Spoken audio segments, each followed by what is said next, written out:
Okay, Rebecca, go ahead. Hi everyone, I'm Rebecca. I just got a practice up in Nyack in New York and serving people. I do still love chiropractic, even with some people not understanding our philosophy, and just going room to room, doing my best to give bits of education on philosophy and making sure they know about subluxation, with also serving them, loving them, not really telling them what to do, and finding that line of letting people know when it's time for them to get adjusted rather than someone telling them when to come and get adjusted.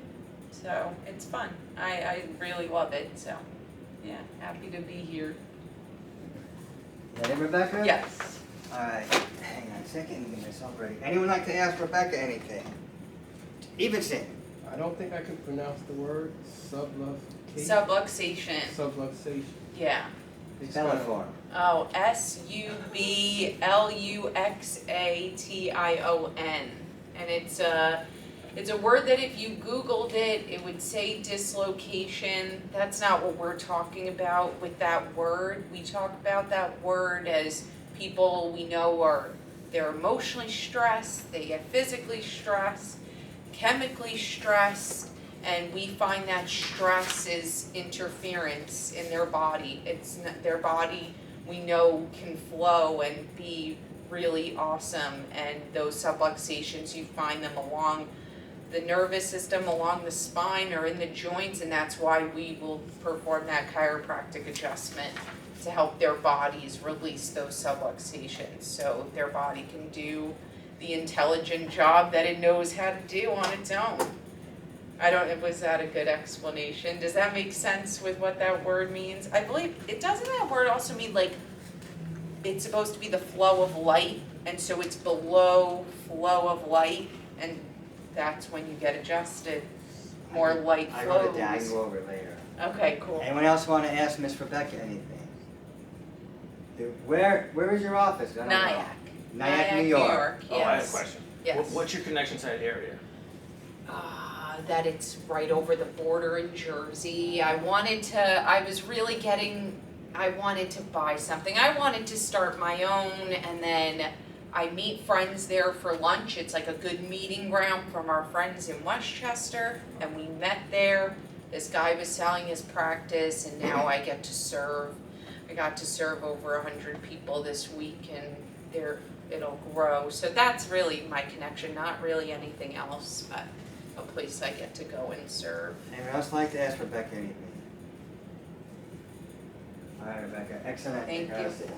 All right, Rebecca, excellent. Well, the floor is open, whoever would like to come up. All you gotta do is raise your hand. Or in Zoom world, whatever. We don't have Nancy here today. She knows about it. I think she told me yesterday she wouldn't be, I can't remember. All right. Senor Fernando. Alright, Fernando, chiropractor, Brooklyn.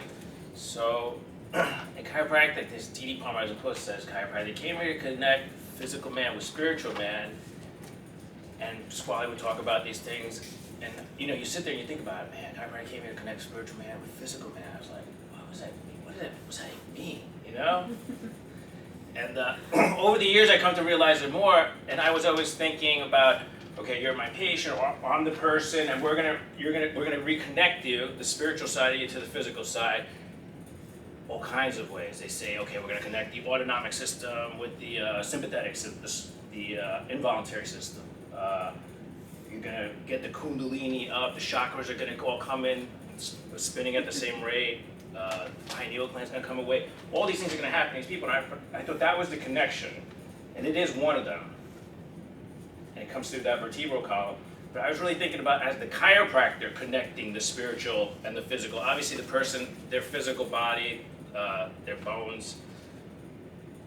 And something I've talked about here more recently about the art of chiropractic and how you kind of things are coming through us, and you have to let that come through us to help the people out. And you know, you can line up on the neck or on any part of the body and say, all right, I'm gonna do, you know, when you're really into it, you're not really thinking, you're just doing. But obviously, I think we've all been there where you're like, okay, I'm gonna do this, like, this is kind of where I'm gonna go with this, right? And obviously chiropractic works great like that, but sometimes you feel like there's a little extra of like, and you learn it over the years, right? You're like, oh, if I lay it off, if I go heavier, and that little final input of when you really put it in there, I feel like is an art, and that is the connection between the spiritual and that physical. Because there's like a little something different, and you know, obviously what chiropractors are doing every day, somebody who's not a chiropractor, I think you feel that like in food, when you go, I can make you a pizza. And then you go, man, that pizza over there, something was different, man. Or maybe just the ingredient. Usually I think it's the sauce. The sauce is better. Somebody put a lot more care into that sauce than the other sauce. And there's a difference in the quality. And that's the, you know, the thing the person has given us, their art. And I was just thinking on that. How much time do I have, Brian? In a minute. Yeah, a minute. So I'll say this, that even though we talk about subluxations and these ideas and that non-material stuff, it ends up being more real than a lot of the phony baloney we're seeing outside, you know? And I think people are seeing that and coming around. And that's hopefully where we're going with all of this. I'll leave it at that. Okay. Anyone want to ask Senor Fernando anything? Anyone? What was the last line you said? Something about when the non-material is more real? Sometimes we talk about subluxation and tension, and this happens to you, and it's hard for people to really say X, Y, Z. They want the science of this is going on like this, and they can't make sense of it. But what they're getting outside is 1,000 times worse. I think people are realizing it. I mean, just to say examples, I mean, I was went to get food and there's baloney food. They're not even getting real food. Or even the money, they're getting fake money. And the people are going for it. So it's like, they're picking up that maybe this guy's something more real to give, you know? Even if they're talking about spiritual things. Go ahead, Rebecca. Are you talking about, like, I know you've been in practice for a while, and I know, I'm sure you have your people that come to see you. Are you talking about this with them, or you're moving You know, through? the funny things I'm talking about Yeah. right now, Yeah. recently Brian was away, and I saw a couple of his people, including one that was here today, and they were like, oh yeah, we saw you on YouTube, and you said this, and I was like, Oh, cool. you saw me on YouTube. Like, my people From these meetings. would never even think, you know. Yeah, my people don't know I'm here. They've asked me what I'm doing This is not the weekend. conversation that's Yeah. going on, but, you know, there's a reason, you know, I want to get into all this in my office. Yeah. Anyone else like that? Hopefully people pick up more and more of it, you know. Why, Yes, why but- don't you get more into it? I mean, there's no time. There's no no- time yeah. for this. That's You're fair. serving. And I mean, you said about taking to people and explaining things, so the more I realize like how far, like people are in a different planet when they're looking at what I'm talking about. Yeah. So I that's why I would just keep it simple, speak sort of normal language. That's why I don't even say the word subluxation, because we could go off and write things and draw diagrams about things. Yeah. And Yeah. people are just like, That's I one. mean, I had an encounter today, I will tell you privately, but the guy was like, it hurts right here. That's Yeah. it. Like, Yeah. that's it. Yeah, I know. We got but I into it. You gotta. Yeah. That's good. I can tell. If you come in person after the meeting, I give R-rated stories. This is an R-rated story. It's not X. It's not that crazy, but You want to answer something? Go ahead. Yeah. Well, more. So how do you deal with people who, like, you spoke about that art, right? Like, and how like each adjustment, like for you're an artist, right? Like in that analogy, right? How do you deal with somebody who likes one artist, right? And like they're just not, if they don't want to. that's it. That's what That's you just know. it. If you like this certain type of rock and roll, you're not gonna like some hip hop. You know, so you go do your thing. And some people will like all kinds of stuff. Like some Yeah. people, like as chiropractors, man, I see all kinds of people. It's like, oh, this guy's really good here. This guy did something here. You know, it's Yeah. like, oh wow, that's great. I appreciate all of them, right? But somebody might just like, I saw an older gentleman today, and I could tell he was like, he wanted me to like unleash some real heavy stuff on him. And he's been seeing me for 20 years, but he's been through a lot of stuff. And I was like, he was like, that felt good, that felt good. He's like, you were lighter today. I was like, yeah, let's, you know, you're all beat up right now. We're not gonna do what we did 20 years ago, you know? All right, Fernando, excellent. All right, the floor is open for whoever would like to speak. Or anyone in Zoom world, which is Steven. Anyone? We should have some other late arrivals, but. Wait, Steven, I can't hear you. I think he I wasn't heard muted, him, and he then muted. it I heard him earlier. Oh, we, tell him to speak now, because the red's there. Does that mean his mic's on? Yes, that should now speak. Speak on. Can you hear me now? Clearly. Hi. You're up, Steven. I'll take a few. Okay, I'll take. Hi, my name is Steven Osipinski, and I'm a recovering chiropractor. No, oh, that's an A. That's a different meeting. I'm sorry. Hi. Listen, happy anniversary to Self-Center Right. and Pasquale 17. grounding and birthing Self-Center. I wasn't there when he did that, but I was there in the 80s, and all I want to say in my 3 minutes or less is whatever, I was just talking to Sura about this, whatever message that I pulled from whatever Pasquale talked about for weeks every Thursday night when I didn't even think I was going to be a chiropractor, but I came, something attracted me and I listened to it. The occult just kind of attracted me, this message of, I've been Pasquale's patient a few years before I became his student in 1986. But all right, my ADD makes me digress and talk. Get to the point. The point is, whatever message that I have in my heart and soul still is with me. Though I'm not always there at Self-Center, but Pasquale changed my life, and Self-Center changed my life. Totally changed the trajectory of my life. When I was hitting bottom on alcohol and drugs, and don't start getting the violence. It was the moment of realizing that I'm not high anymore on alcohol and drugs. What makes me high, and what thought came to mind, when I'm getting adjusted and when I'm adjusting people, that's my connection to a higher power, a higher purpose. I feel complete. It pulled me out of addiction. I have Pasquale and Self-Centered to thank for that. Probably be dead from an overdose of whatever I was on, you know. So thank you, Self-Centered. Thank you, Pasquale. I'm still adjusting people. My life is, I'm not very happy in my life. I'm bored in Arizona. I'm not being loved in any relationship, yada yada. This isn't family counseling. But when I'm adjusting people 4 days a week, that's my connection to happiness. I still feel connected and happy. I don't care if they're whining and complaining. I'm adjusting them. I don't care if they're, you know, this is my purpose in life, and I'm honored to still be able to do it at any level. And I thank Pasquale and Self-Center. Happy anniversary. Thank you for carrying on, you guys. Anyone? Excellent, Steven, excellent. Anyone like to ask Steven anything? Anyone? Where is he? He's in Arizona, and in 2 days, on March 17th, I was going to talk, is the birthday of Self-Center.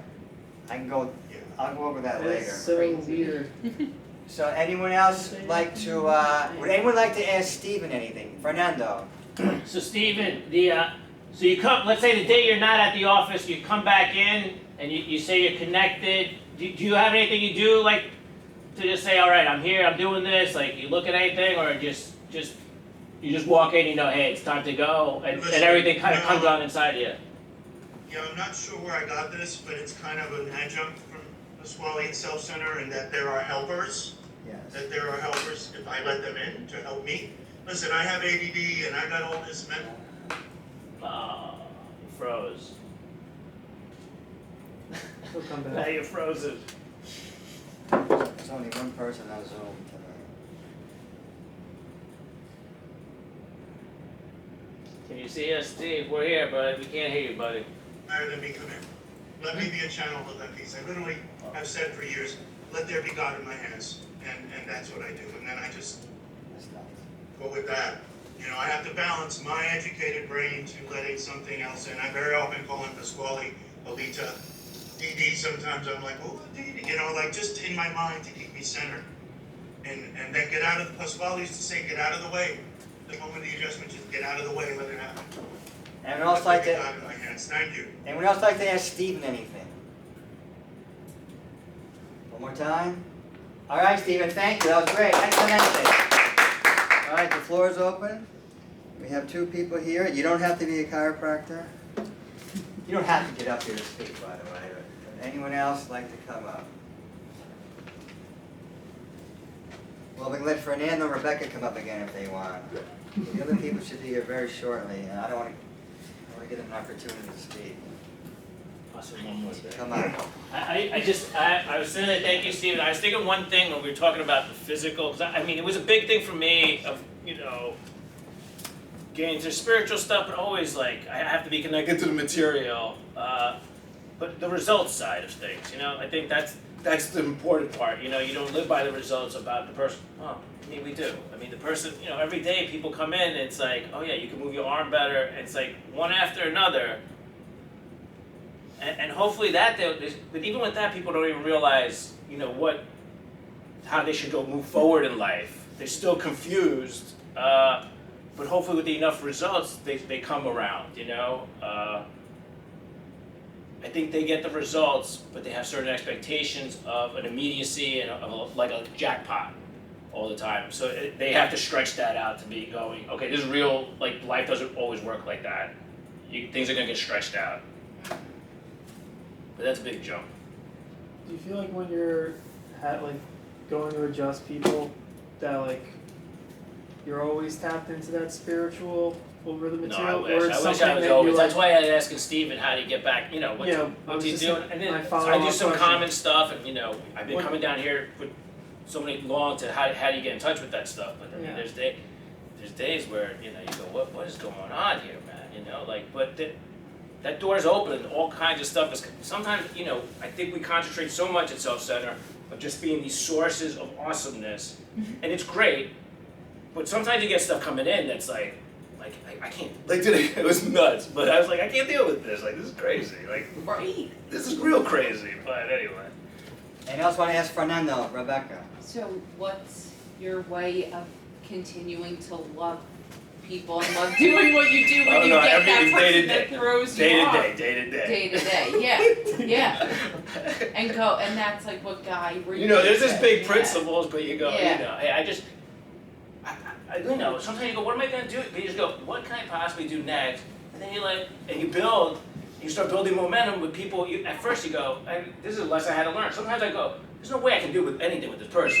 And then you go, let me just try this, and before you know it, they're happy and they're leaving. And hopefully you can do that. Do you feel like it's gotten easier to tap into that spiritual side over time? Sure. Or it's still but there's, I think, it's crazy way they think about in the spiritual world. Like sometimes when you're going down the right path, there's gonna be a lot of resistance. Like I felt like I understand a lot of stuff, and then I feel like there's a lot of resistance of going, oh, it's not gonna be so easy. Look at this. Here, take this guy. See what you're gonna do with this one. You go, oh, I'm humbled, and things are not gonna be always. Smooth. That's not always a smooth ride. Anyone else want to ask Don Fernando anything? Anyone? All right, excellent day.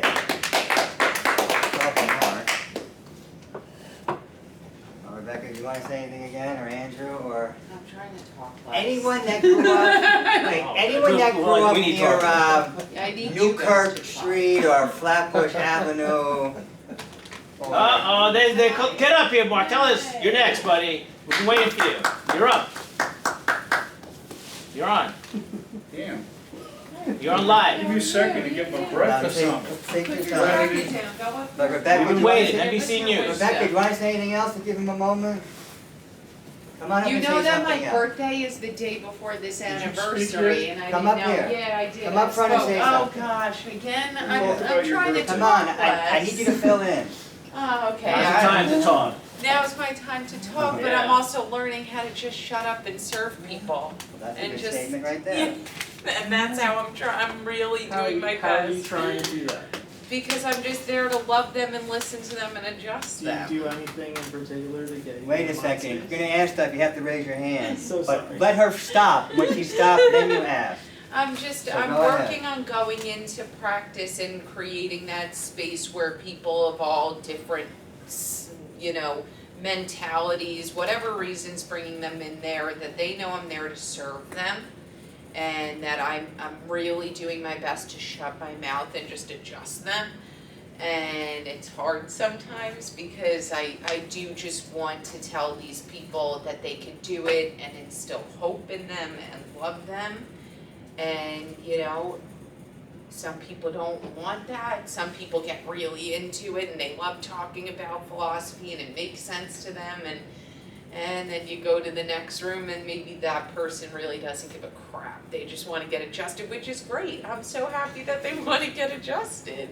So I'm trying to talk less and just serve. All right. Anyone want to ask Rebecca anything? Fernando? Have you thought about talking in one place and then letting people find you there if they want to? Like the internet or somewhere where you say what you gotta say and Right. they can say, hey, Go oh, here, I'll yeah, look her up. absolutely. I've been nervous because I moved away from social media months ago and it was great. But using it as a way to just be able to talk philosophy and what I believe, so that way when I'm in the office I can just serve. Eventon. What brought you to the point where you felt it necessary to talk less? Because I started getting really personally upset when people weren't getting it. And I'm so sensitive, I cry because I'm like, I just want to help you, and they won't let me help them. So I had to just say, I gotta stop talking and just keep serving. So were you trying to teach your clients as you were adjusting? Yeah, or like after the adjustment, if, you know, talking to them about, what are you eating? How are you sleeping? How are you moving? And then they're like, I don't want to hear all of that, right? Some of them do and some of them don't. So it's a tough dance to play of, do I let them know? Do I just pull back and then have a platform where they can find what it is I believe they could do in those scenarios? Anyone else want to ask Rebecca anything? Can I make a suggestion? Yeah. Can I suggest that you don't stop talking to them, that you continue on that track? Thanks. Thank Just make you. us speak less. Thank you. All right. Does anyone else who's here who hasn't spoken like to come up? Fernando again. I haven't gone. Oh, he's been so great. You Oh, go I'll up there go and up tell there. All everyone right. how you've been so Just say your sorry. name, that's all. Yeah, I'll go quick. Hi, I'm Andrew. I'm not a chiropractor, but I'm engaged to one, and it's really awesome. Aside from the free adjustments, which I think is a nice perk, it's been a journey. Watching her go through everything, and I'm really proud of her for finally having her own practice, and she's been sticking with it, all the ups and downs, and all the patients that are difficult, and employees that are difficult, and an old business owner who is struggling to give up his practice, and he doesn't want to give it up, and I can see why, and I think you'll want to work until you drop dead as well. So, but yeah, I'm really proud of her, and her birthday's tomorrow. Wow. So, yeah. Anybody has any questions? That's my Anyone? Just let me handle all that. Anyone want to ask Andrew anything? Anyone? Mark? Great day. What do you think your strongest characteristic is that you're so proud of? Hers. What's her strongest? Yeah. She cares. She genuinely cares. And she's providing care. I mean, that's what I think her job is. And she cares. And so many people just don't. And I think a lot of the medical world doesn't. And she does, and I think that's what matters the most. I think, as far as a chiropractor, that's her best characteristic. Anyone else like to ask Andrew anything? Who are you engaged to? Dr. Rebecca Laris. Did you and her go to high school together by any chance? We did. I've had a crush on her since middle school. and she was such Smith's hot stuff, she wouldn't even speak to you in high school. Pretty much. Ah. I asked her out a couple times. She blew me off, like stood me up. What a Like, great yeah. story we have. All right. Would anyone else like to ask him anything else? All right. Good job, Nathan. All right, the floor is open. Whoever else would like to speak. Go on, Mark. Oh, Stand over here, Mark. But look towards us. hi, everybody. Self-centered. Mark Johnson, chiropractor, Red Bank, New Jersey. It's funny that you were talking, because I didn't know what I was going to talk about, but when you started talking about talking and how much you got to tell people and all, we just came back from Colombia and South America, and I don't speak Spanish, and we adjusted people all over the place, right? And I didn't have to say too much. Well, you didn't, but you were there, and you saw me, and whether we were in a coffee shop, the last place was a restaurant, we would go up to people and just talk to them, and I give a little thing and talk about, you know, do you want me to work on you? And next thing we know, I'm working on people. And whether it's a restaurant or a coffee shop, it wasn't like I needed to speak Spanish, right? It was almost like you speak with your hands. And people feel it, and it was really well received. In fact, it was really quite amazing. The one lady in the coffee shop offered me a little corner to put a table when I'm down there to actually, you know, adjust people when they come in, because it's actually a really rural country area, and the coffee shop is like the big place to go, right? Either the coffee shop or that little barbecue across the street and stuff like that. So it's kind of these villages. You need to go to a central place, and if I just hung out in the coffee shop and they see me adjust, and then I go, you want to do this? I just point to them like that. That's how easy it really was to get people to come and do that. So it was really like a really neat thing. And who's that? Jackie? Jackie?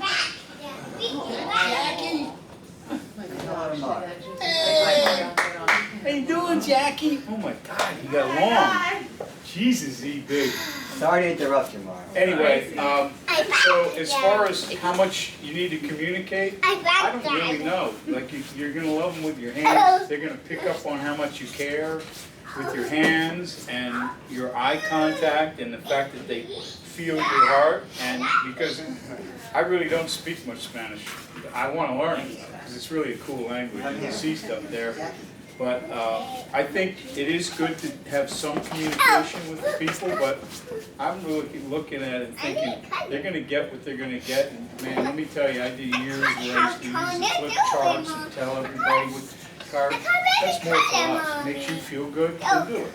But I think those people, they're going to get it all from your hands, your head, and your heart. However you explain it to them. And maybe don't worry about so much of that. Because the people that are going to stay, I always wonder, how do these people stay with me? And it's always the people that no matter what, even the ones you want to throw out of your practice, are going to keep coming back.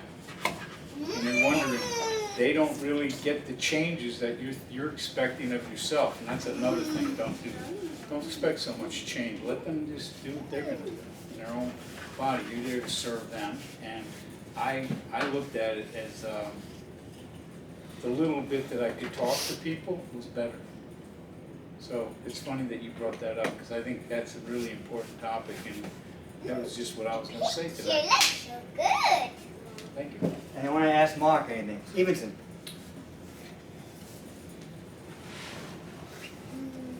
How are you adjusting folks without like a table or a bed? Or like, are you adjusting Sit 'em in folks a chair. sitting in? Oh, In a restaurant, I didn't know that. you sit them up. I did that. They show later. It's funny you ask that because when I was in Tibet, I was in an airport. There were about 400 people in line sitting in chairs, and I didn't speak Chinese.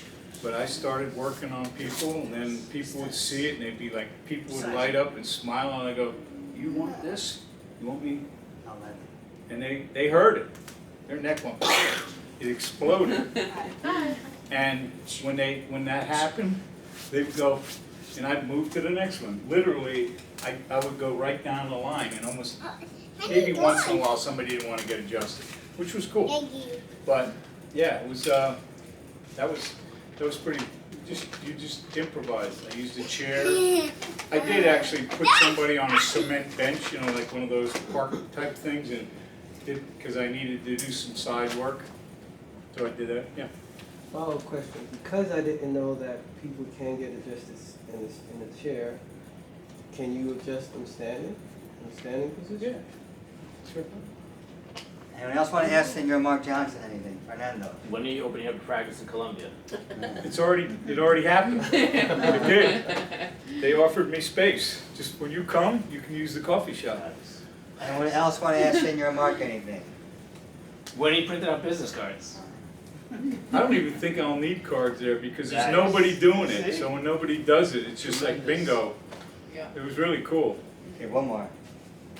What would you say is the best quality as a chiropractor to have? Love the people. Be there for them and serve them and like care about them. Like you said, she cares. And you serve, you like to serve people, so just serve. You know? You already got the qualities you need. All right, Mark. We all have a follow-up. How do you deal with the ones that are not nice? Don't worry about it. Echo my They usually voice, hi, leave. Dad. They don't come back a lot of times. And then if they come back, you can actually give them a hard time. And if they still come back, they're meant to stay there. Because I had a lady that I can't say what I said to her online, but I probably could. Anyway, I told her, Doris, come in with a new story next time. Because I'm so tired of hearing the same things about your neck and everything else going on. I did say it like that, and it was my mother, one of my mother's friends, old friends. And she leaves, and I'm thinking, oh, God, I feel so bad. She goes out, I see her get in her car, I'm thinking, do I go out there and apologize? Because I lost it with her. Totally lost it with her. And then I thought, no, I'll call her when I calm down an hour later. I'll call her, and I forgot. Busy, I'm adjusting people.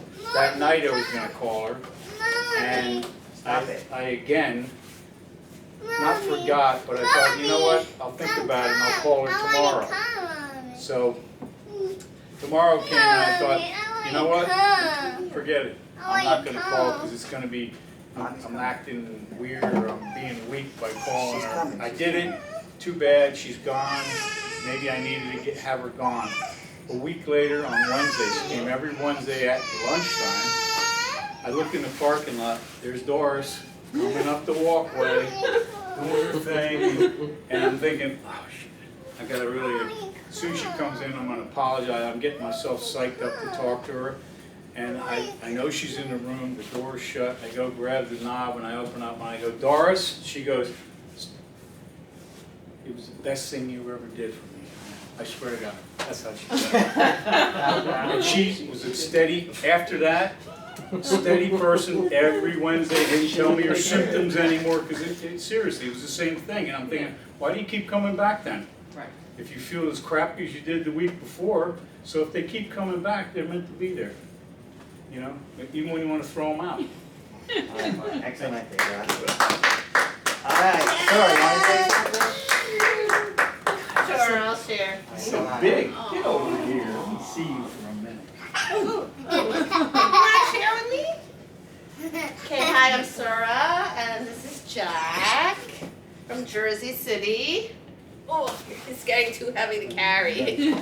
But we just came back from Belize, and I took a seminar there on womb alignment, and it's like I've been taking a series of seminars on this. So it's body work. The person who is sharing it is retiring. She's 85, and she learned it from the indigenous people in Belize and Mexico. And she's like, if I could think of, I mean, Pasquale's Pasquale, but like a woman version, like really high vibration, miracle worker, love, very loving, very generous, very, very amazing woman. So one of my realizations was, I was like, wow, this one, to get to the class, you had to walk through the jungle by yourself. So I was walking one day, and I was like, wow, this work is so beautiful. It's like really teaching me to connect with myself more by connecting with my body.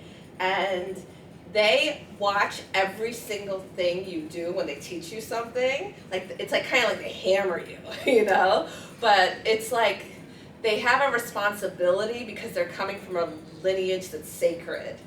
And I was like thinking, I was like, God, I've been to so many seminars where they don't even care if you learn it or not. They're just like there to, you know, be the star or rake in the dough or whatever their reason. But I was like, this is, but the responsibility that comes, that someone shared it with you and sharing it with others. So that's what I thought was really beautiful. And she has such a love vibration. No, I'm talking right now. Come here, Okay? So, so this beautiful seminar is happening, but there's 2 people in there that I really don't want to work with. Why, Jack? You'll be alright. Just sit. There's 2 people there that I really don't want to work with. One is because she tried to bully me the last one, and the teacher had to come down on her. And the second person I don't want to work with is like political abuse. And it's like they touch your uterus. It's like you really want to like the people you're working with, you know? So the third day, the political lady goes, "Do you want to work together?" And I was like, "Oh, great." But I was like, "Okay," and I was like, and I could tell she was really bossy on top of that. I was like, "This is going to go terrible." But it actually went beautifully, and by the end of it, I loved her. And she was like, "Oh my God, when you worked on me, I fell asleep so many times because we work on each other, you know?" So I was like, "Wow, I really love her now. That's so beautiful." Then the last day, we had to pick our partners, and the last person I didn't want to work with, Jack, you want to stand here? Go to Mom. It's really But be quiet. You want to stand here?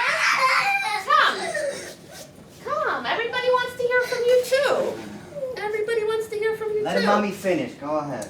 So then it was our last time to switch partners, and I made sure the person that I didn't want to work with had a partner before, you know, I went to the bathrooms, and I was like, whoever else I get, it's fine.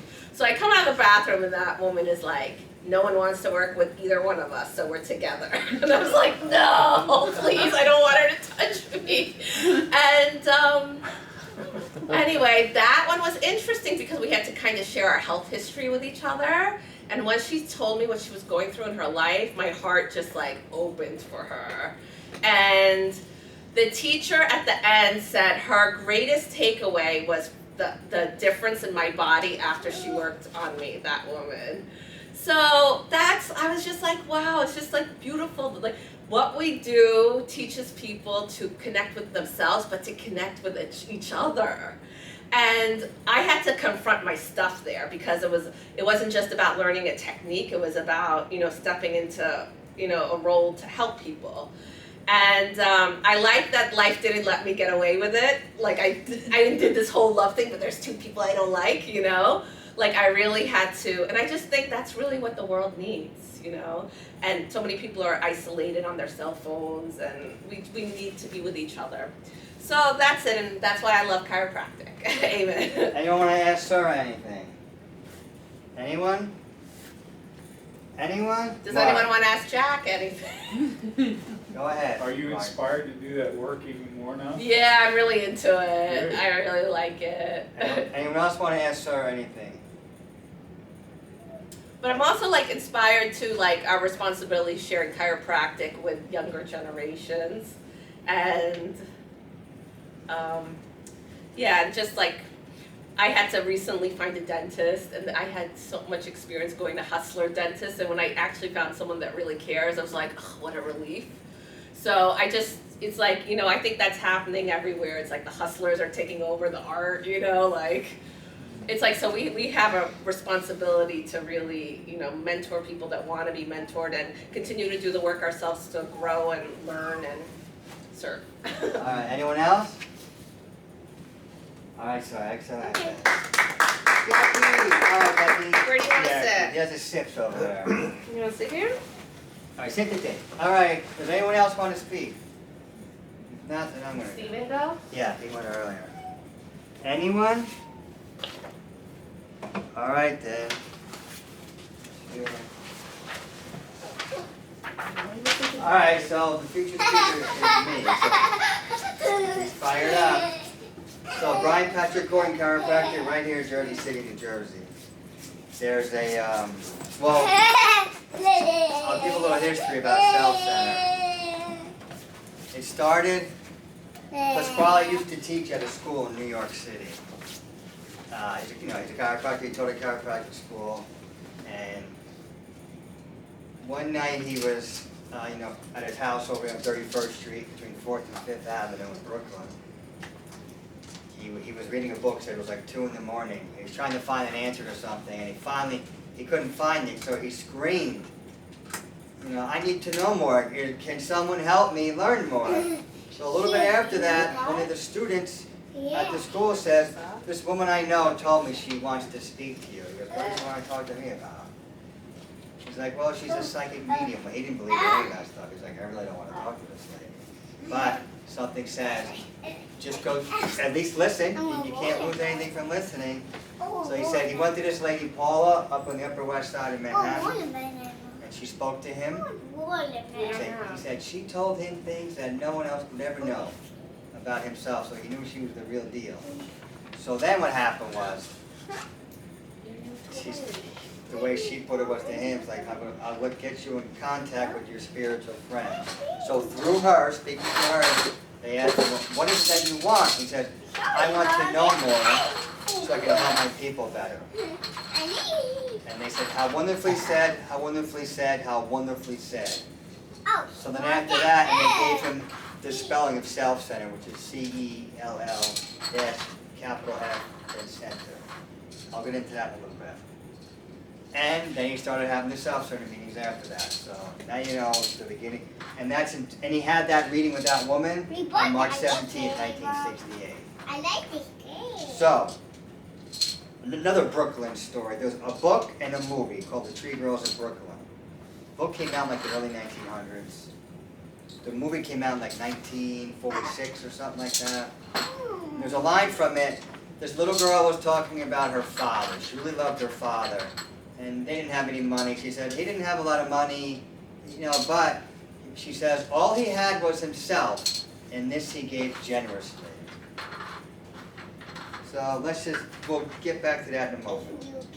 So I'm going to give a few things Pasquale says, then I'm going to tie everything together at the end. So here we go.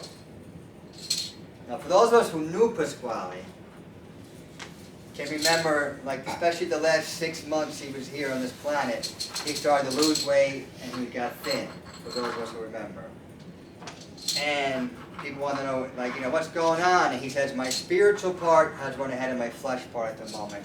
That's why I am the way I am. Then a little bit after that, then a little bit later on, he says, for the one who has been picked to go through the spiritual growth, his flesh is no longer. Then he said the next week, and this was he passed away March 1st, 2010. This statement I'm going to read to you was February 18th, 2010. He says, now he's talking about how the one who got picked lost his flesh, and now it's time to get your flesh back. I just wanted to say those two statements. I'll get back to it. Now let's get back to the Tree Girls in Brooklyn. She said all about her father. All he had to give was himself, and this he gave generously.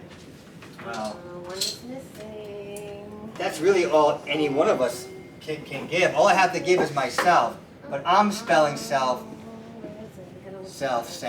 All I have to give is my self-center, which is another way for me of saying God's image.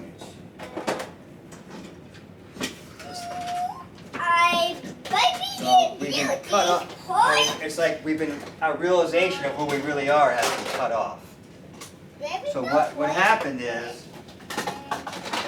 I believe chiropractic came here to get back to knowing who we really are, to get us back to ourselves and to get us back to knowing we are God's image.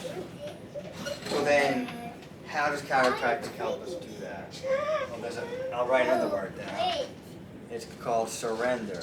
surrender.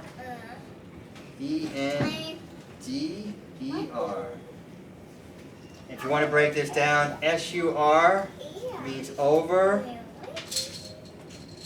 R-E means back. And the last part comes from the Latin, which is D-A-R-E. And for those of you who speak Spanish, the word dar means to give.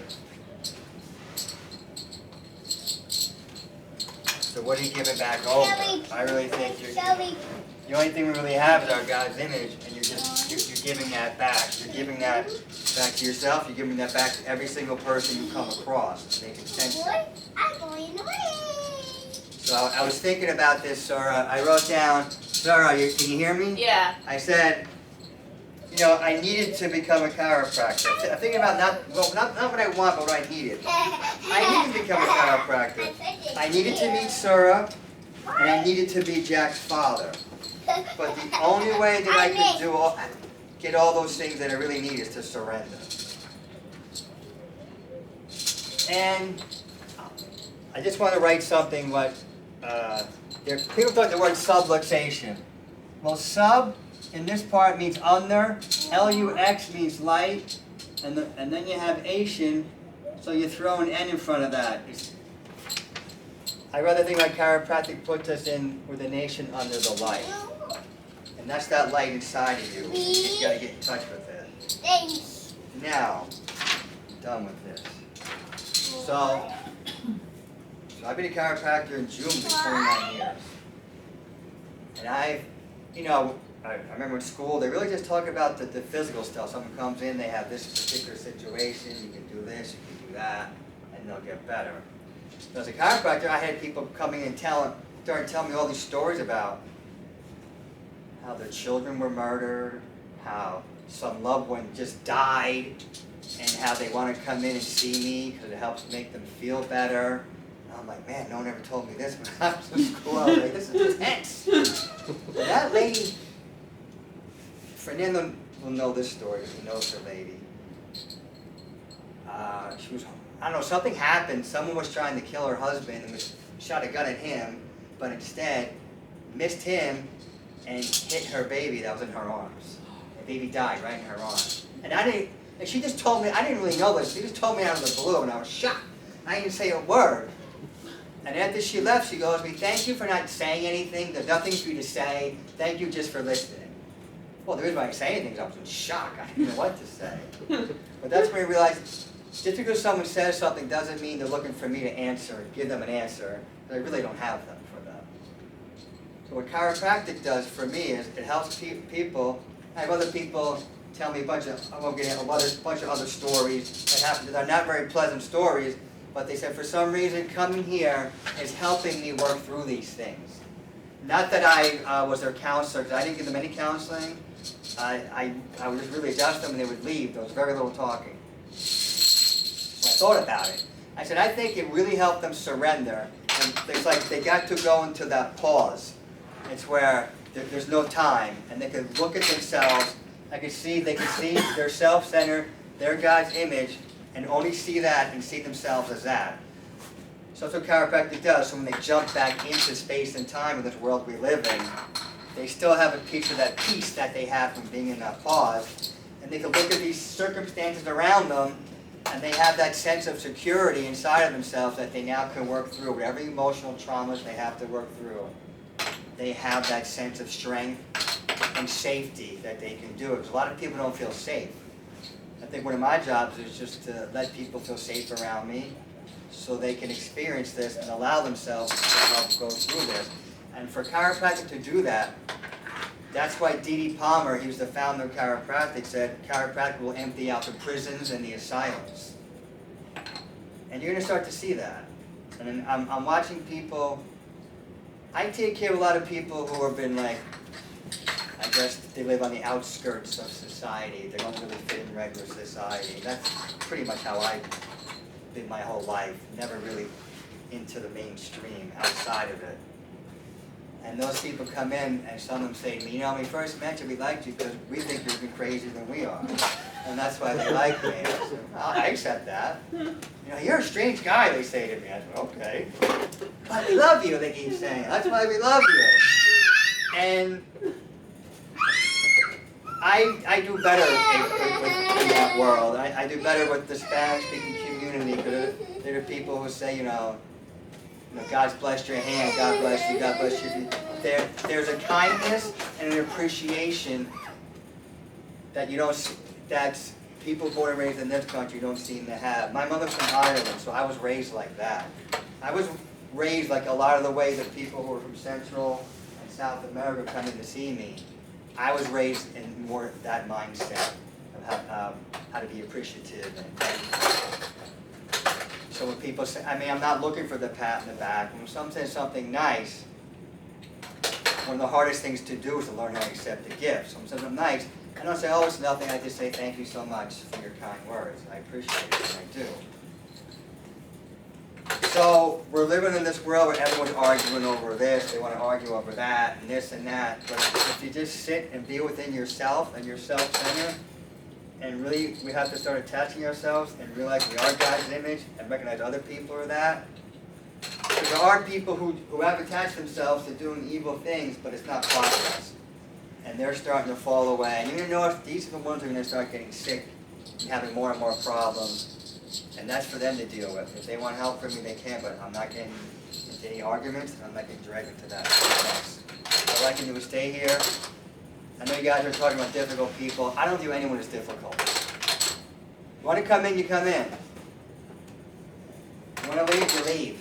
That's the end of it for me. I don't do appointments, so you don't have to worry about me pressing you or calling you. It's all walk-ins. And you don't have, I always tell Fernando, as I've said a million times, just let people be who they are. They want to complain. But after a while, you'll notice that those people who aren't really focused on these things I'm talking about, like God's image, they just go away without me telling them to go away. They're like, now maybe they only need to, maybe they just had to meet me once and they achieved whatever it is they achieved. And I helped them do that and they went on their merry way. So I used to think, oh, they don't get it, they're this. No. I just let people be who they are, and that's it. Like Popeye would say, what do we say? I am what I am, or something like that. And that's really it. So all I'm going to say one more time, you're going to notice, as chiropractors, at least for me, no one needs a speech from me. The word educate means to draw out.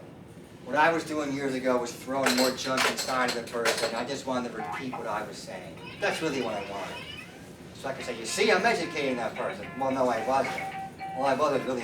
I said to one guy, he said, did you understand one thing I just said to you? He goes, no. He goes, I just want to feel better.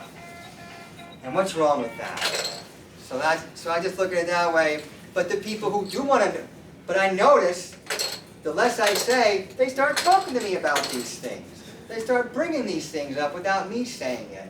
Then the ones that say that, I talk to them. If they don't want to say anything, I don't say anything. Whoever vibes that person's in. And just, Pasquale was an amazing guy. We still have a lot more of his work to get into, much more deeper, and we're going to start doing that. And he provided us. He never charged us a penny to go to his house. Never charged us anything. If he was showing us something, he was just about love. And there's a lot of hustlers that have come into chiropractic. Well, I shouldn't say they're trying to get into chiropractic. You're going to watch. They're going to start falling apart soon because it's their time to leave. But we don't even have to focus on them. I don't have to talk about them anymore. I'm going to focus on what I'm doing. But you're going to notice, just by that word surrender, because Sir and I and Jack were looking to buy a new home, and what a process that's been. And I realized this weekend, after seeing a place we wanted, and 8,000 other people give outrageous amounts of money over the asking price, I said, I am in complete surrender now. And that gives me peace. And today was a great day. And the great day I was here in the morning serving people, and I sensed that people can sense this from me, and the ones who are interested now are going to find it. So that's all I have to say. Anyone want to ask me anything? I'll go with you first. How? How do you what? Surrender. You got to for me, it didn't happen overnight. I just had to keep thinking about that word. I wrote it down who knows how many times. I looked it up. Pasquale gave me these dictionaries that are like this thick. I had 2 of them. and it breaks down the words where they, from Latin, from this, from that. And I wrote this word down so many times, but it's really just telling myself, surrender, surrender, surrender, until life presents me with things where I really have no choice. I just, for peace of mind, I just did it. But for me, it didn't happen overnight. Maybe someone else it could. But for me, it was the repetition of talking about it. And Mark and I went over this, I guess it was July, the end of July of last year, to the thing of Lorna Burns. She's from Ireland, this little Irish lady. She talks about angels. And we all had the opportunity to share things. But at one time, she got Mark up there, and she's a tiny woman. And she stood right in front of Mark, and he was talking, and he was saying, oh, well, I don't care what he was saying. He's saying that you're stuck or something. Stop saying that, she kept saying to him. And he repeats, she goes, stop saying it. He said it, she goes, don't you dare say that again. So the way I look at and then she just grabbed onto you, Mark. Remember, she hugged you for like 2 minutes. I don't remember, but you She said did for like, at least, everyone else got a hug, that was it. Him, 2 minutes she held on to him. And I think she sensed you just needed that, because after about a minute you finally did this, Mark. You just went like, it's like your arms dropped. Meaning I looked at you, to me that meant, oh look, she surrendered to this whole thing. There's a great photo of Mark getting the bus at the end. I took that. But the reason why I'm saying this is, it's like, I saw that. However, Mark knows it. For me, that's what it meant. I'm not saying that's what it meant to Mark, but that's what it meant to me when I saw that. So, also, I'm looking at other people and watching the journeys they're going through. You can sense things from people.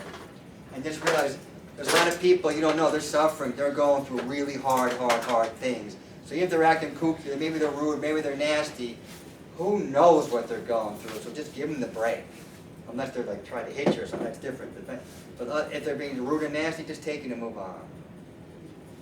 Because you don't know what they're going through. What was that quote from the book again? Yeah.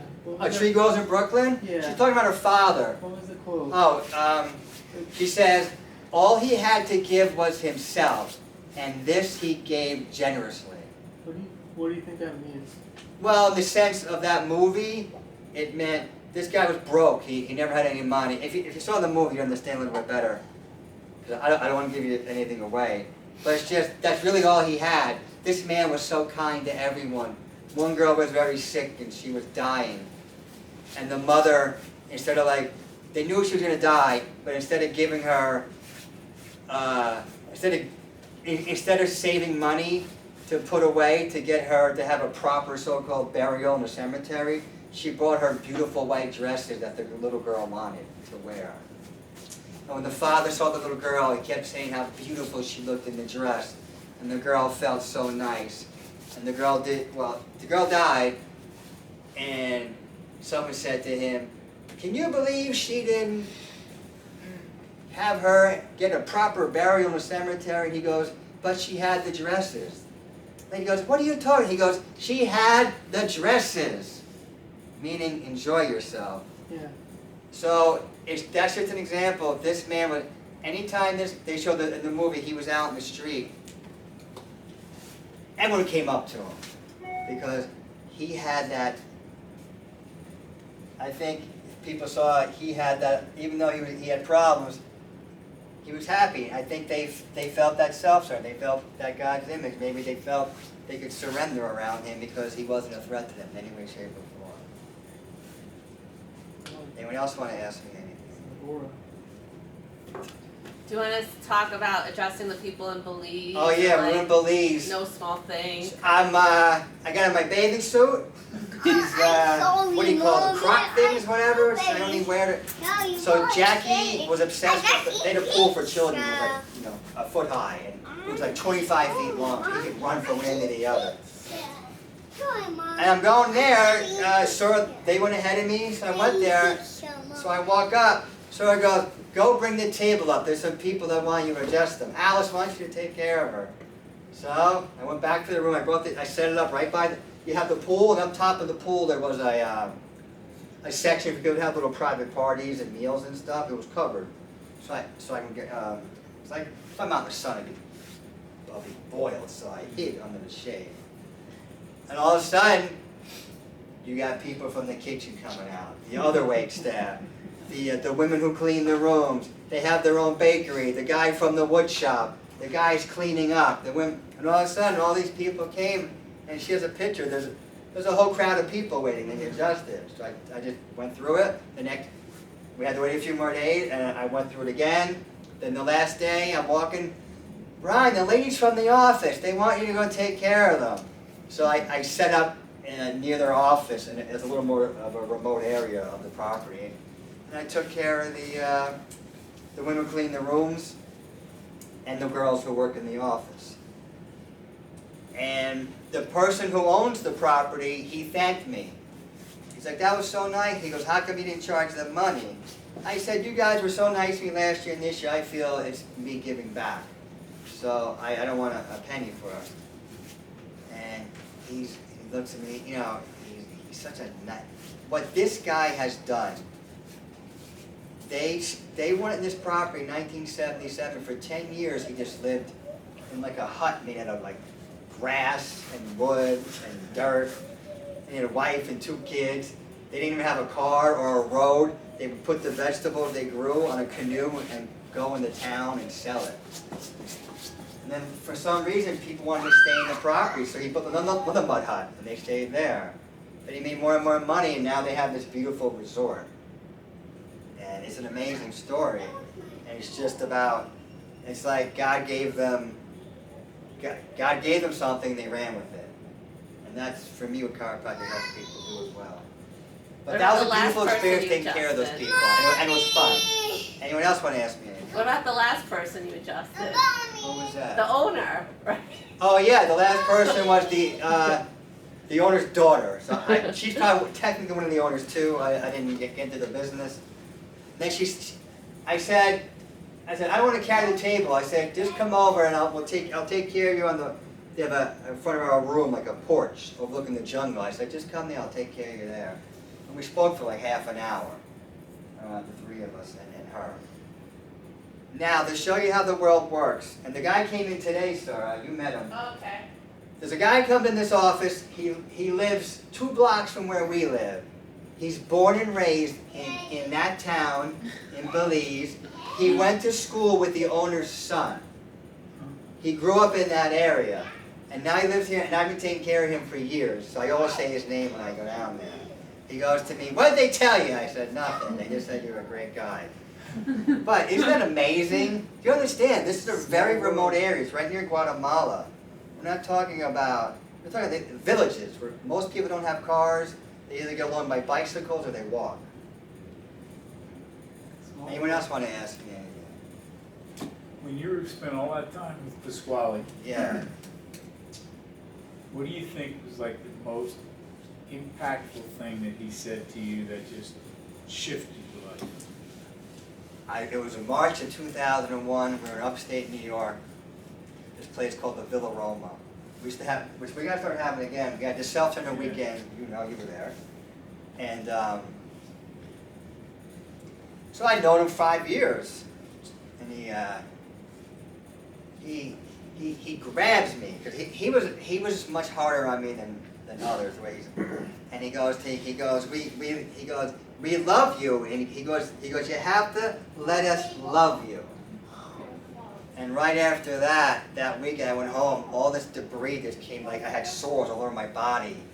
Memories, Mark? You were there, how I was like that? And I was just a mess for like 9 days. That took me like 2 years to get over. But I think I just finally accepted the love of others, because it's one thing to love. Allowing other people to love me was something I really had to do. And at that moment, it just all hit me at once. Another thing he told me was when he wanted me to start running the meetings, I resisted.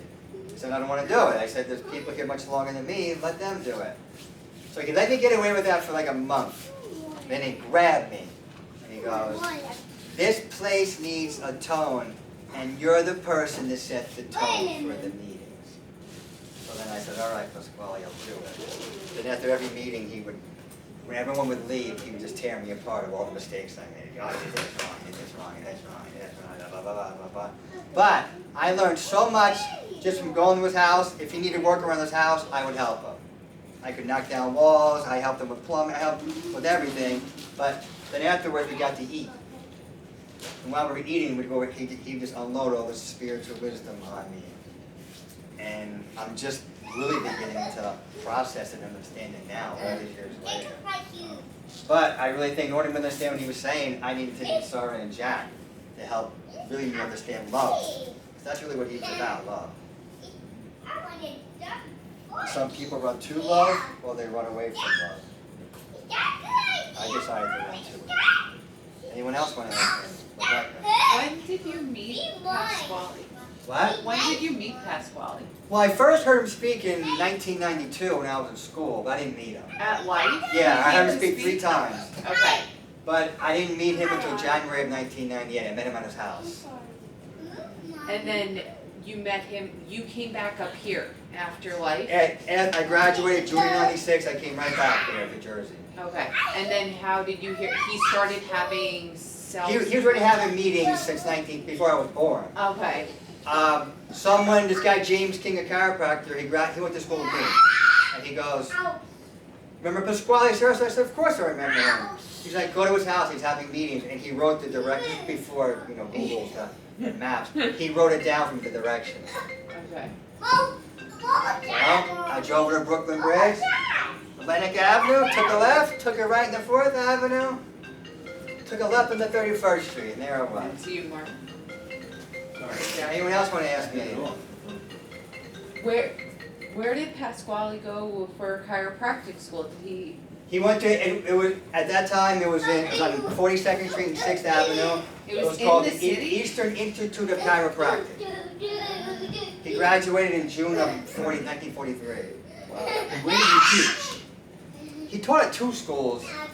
One of them would now be the version of New York Chiropractic. What was it called back then? There was 2. There was the Columbia Institute. There was a Columbia. And there was also one called New York Chiropractic Institute. Okay. But he went to Easter. He went to Eastern. Oh my And goodness. Stanley Alpert went to Atlantic States, which was in Brooklyn. What? All these schools in New York. In Brooklyn, and that's where Arturo Ferraro went. Remember him? He went there too. He was in like the That's a whole history there. Yeah. Wow. I didn't know New York. Stanley said- That Brooklyn had a school. Stanley said the school was over Atlantic Avenue somewhere. Really? Yeah, in Brooklyn. I He bet, said I it bet, was I bet. it was- Like anything else. in a basement in one room next to a boiler. Wow. And they unleashed amazing chiropractors out of that school. It's called Atlantic. Yeah, Atlantic Chiropractic Institute. Or Atlantic States, I think it was called. I have it all written down at home. What year was that? Stanley graduated in 1951. Because it was illegal back then to even. Yeah, do and this. Arturo graduated. You couldn't call it a school, that's why they called it an institute. Oh. And all, Yeah. and Otherwise they Arturo couldn't- Ferraro graduated in 1956, I think. Anyone else want to ask me? I guess, is that it? All right, thank you, everybody. You're back.